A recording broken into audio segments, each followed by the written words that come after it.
सत्यानन्दचिदात्मने सर्वान्तरात्मने श्रीमद् वेङ्कटेशाय मङ्गलम्।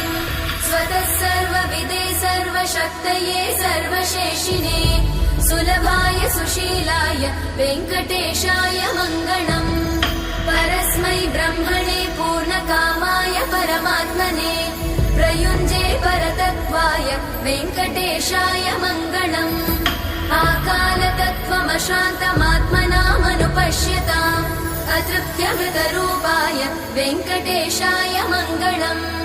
प्रायस्वचरणौ पुंसां शरण्यत्वेन पाणिना कृपया दिशते श्रीमद् वेङ्कटेशाय मङ्गलम्।